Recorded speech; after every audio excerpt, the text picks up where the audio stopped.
Hello সবাইকে, আশা করি তোমরা সবাই ভালো আছো। তো এটা হচ্ছে আমরা ঋষিকেশে গেছিলাম, তো ঋষিকেশ থেকে আমরা রিভার রাফটিং করেছিলাম, তারই একটা ফুল ভিডিও দিচ্ছি।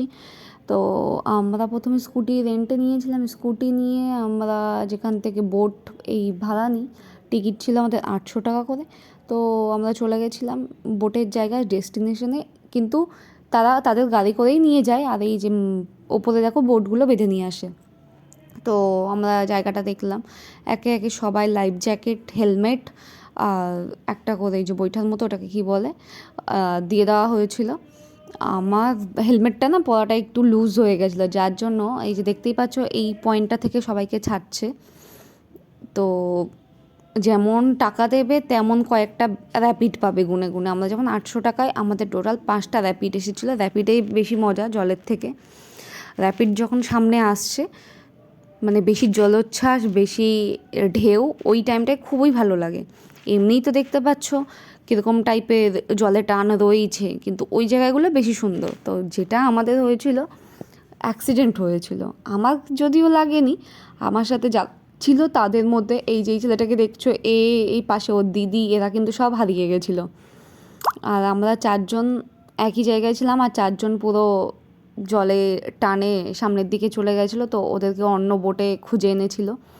আর আমি, আমার হাজব্যান্ড আর দুটো ভাইয়া একই জায়গায় ছিল। তো এই হচ্ছে আমাদের অ্যাক্সিডেন্টাল ঘটনা। আশা করি আমার আগে একটা ছোট্ট করে একটা ভিডিওতে দেখেছো। এখানে এই ভাইগুলোকে আমি চিনি না, কিন্তু দাদা, তো আমি সবাইকে বললাম আমি ভিডিও বানাচ্ছি, তোমরা তাকাও। এই হচ্ছে, দিদিটাও কিন্তু জলে হারিয়ে গেছিলো। তো বেশ ভালোই হয় এরকম, কিন্তু যাদের সাহস নেই কিংবা যারা ভয় পাও, যাদের অ্যালার্জি আছে, কিন্তু তাদের না যাওয়াটাই ভালো জলে। তো আমাদের ওই যে গাইডের মাথায় ক্যামেরা দেওয়া ছিল, সে কিন্তু বারণ করছিল বারবার যে যার কারোর যদি কোনো প্রবলেম থাকে তারা কিন্তু আসবে না জলে। আমার হাজব্যান্ড ওই দিকে বসে।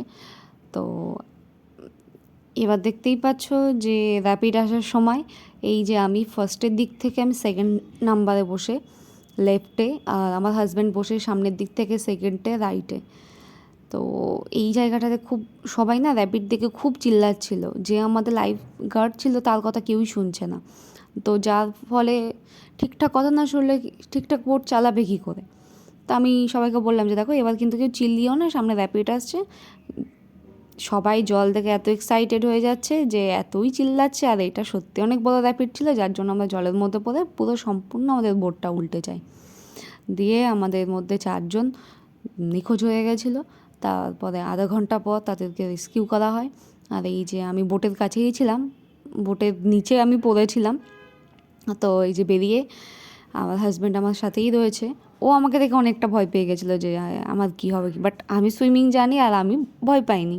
দেখো জলে পড়ে গেছি, লাইফ জ্যাকেটও রয়েছে, তো টেনশন করার মতো কিছু নেই। কিন্তু সামনেই আবার আমাদের গার্ড বলছিল যে সামনে তাড়াতাড়ি ওঠো, তাড়াতাড়ি বোটটাকে সোজা করো, সামনে আবার র্যাপিড আসছে, র্যাপিডে আসলে তখন লাগতে পারে চোট, মাথায় লাগবে পাথরে গিয়ে। তো ওর জন্য আবার তাড়াতাড়ি বোটটাকে সোজা করা হচ্ছিল। সবাই মিলে আমরা 5জন মিলে বোটটাকে সোজা করার জন্য। তো আমি পড়ে গেছি, কিন্তু তাও আমার হাতের যে প্যাডেল আমি সেটাও ছাড়িনি। আর দেখুন আমাদের জুতো কিন্তু হারিয়ে গেছিলো পায়ে, অনেকেই খালি পায়ে গেছে, অনেকে জুতো যদি কেউ পরেও যায় কোনো রকমের সুখ, সে কিন্তু খুলবে না, আমি এই কথাটাই বলবো।